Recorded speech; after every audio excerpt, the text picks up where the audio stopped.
Dans cette vidéo, on va s'intéresser à des problèmes de minimum et de maximum pour des fonctions de plusieurs variables.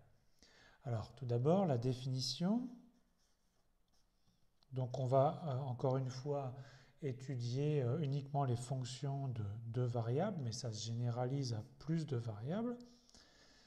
On dira que f admet un minimum global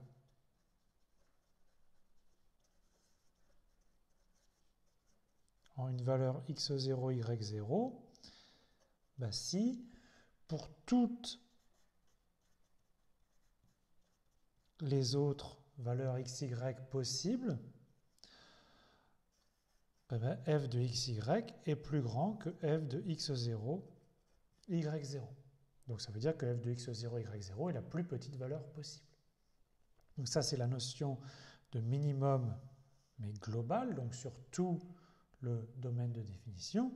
Et on a, comme pour les fonctions d'une variable, la définition de minimum local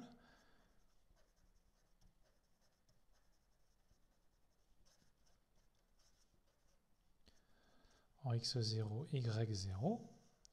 Et donc là, on se concentre sur ce qui se passe autour du point x0, y0.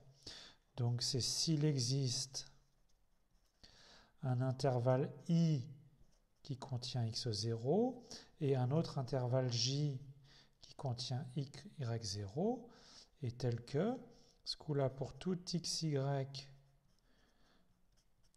x dans i et y dans j, on a la même chose, mais juste pour ces xy là. f de xy plus grand que f de x0, y0.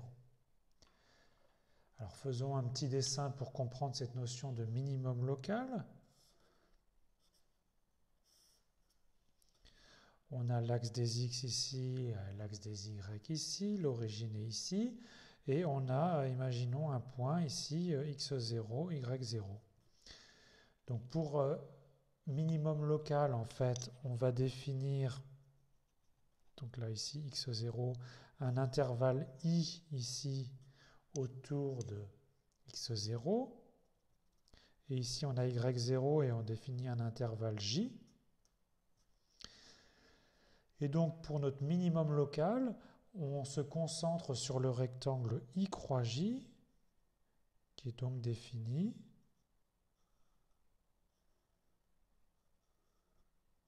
ainsi. Et donc, on regarde uniquement ce qui se passe dans cette zone-là. Alors, voyons un exemple typique de minimum local. La fonction de deux variables f de xy définie par x2 plus y2. Alors, 0, 0 est un minimum, alors qui est à la fois local et aussi global. Et en fait, si on fait le dessin, on a une sorte de bol, et le fond du bol ici, c'est le point où x et y c'est 0, et on a la valeur en 0 qui est 0, et bien évidemment pour tout xy, comme c'est la somme de deux carrés, c'est toujours plus grand que cette valeur 0. Une fois qu'on a ceci, c'est facile de construire un exemple typique de maximum local. On peut écrire f de xy égale à moins x2 moins y2. Et ce coup-là, 0, 0, c'est un maximum, alors qui est ici à la fois local et global. Et donc là, c'est le bol est renversé. Et donc le sommet du bol correspond à x et y qui sont tous les deux nuls. La valeur vaut 0 et toutes les autres valeurs sont négatives. Alors je vous présente un problème concret où arrive naturellement l'étude d'une fonction de deux variables et la recherche de son minimum. Donc le problème est le suivant. Donc c'est un problème géométrique. On a trois points du plan. On a le point A de coordonnées 1, 2, le point B de coordonnées 3, 5, le point C de coordonnées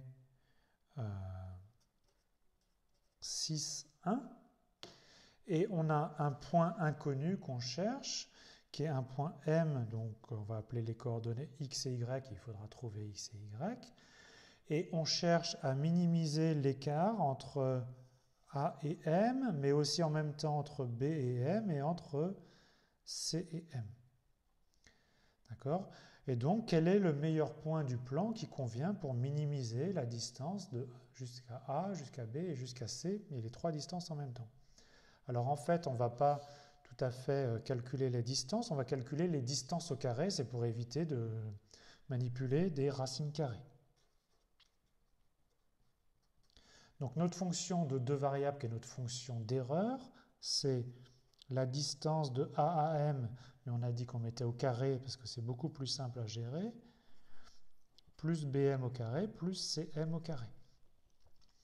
Alors, comme on a les coordonnées de A et les coordonnées de M, c'est XY, ben on a l'expression de la distance, et donc en particulier de la distance au carré, c'est donc x moins 1 au carré, plus y moins 2 au carré, ça c'est pour la distance AM au carré, puis on fait la même chose avec BM, x moins 3 au carré plus y moins 5 au carré, et la même chose pour le point C, x moins 6 au carré plus y moins 1 au carré.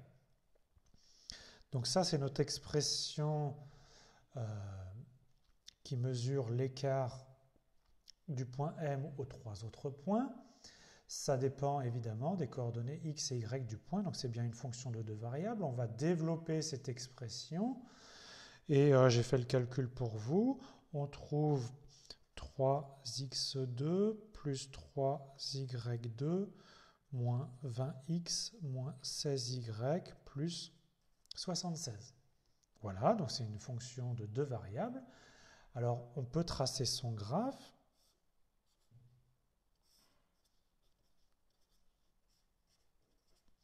Et donc, quand on trace son graphe, on obtient en fait une sorte de bol. Et donc, il y a un minimum qui est atteint quelque part, en une valeur x0, y0, et qui répond à notre problème. Alors, on va voir juste après comment trouver de façon à approcher les minimums des fonctions de deux variables. Donc là, je vous donne directement le résultat. On trouve que le minimum est atteint en x0, y0. Alors on peut faire ici une résolution exacte pour ce genre de problème. C'est 10 tiers, 8 tiers. Mais donc, dans la suite, on aura des valeurs approchées. Donc ici, c'est 3,33 et 2,66 pour y0. Donc on a maintenant la solution de notre problème. Donc on reporte le point x0, y0, 3,33, 2,66. Donc admettons qu'il soit là. Et c'est lui qui minimise la distance aux trois points. On va voir un autre exemple de points intéressants qui sont ni des minimums ni des maximums. C'est ce qu'on appelle des points sel. Alors une équation typique d'un point sel est donné par f de xy égale à x2 moins y2. Et à ce moment-là, c'est l'origine 0, 0 qui est un point sel.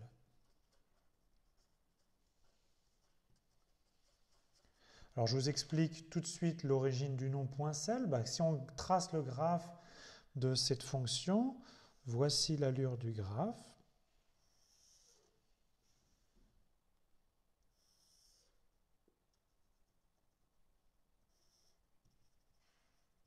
Et ça ressemble à une selle de cheval, donc d'où le nom. Et donc vous avez ici le point avec x égale 0, y égale 0, et donc la valeur aussi en 0, 0, ça vaut 0. Et donc ici,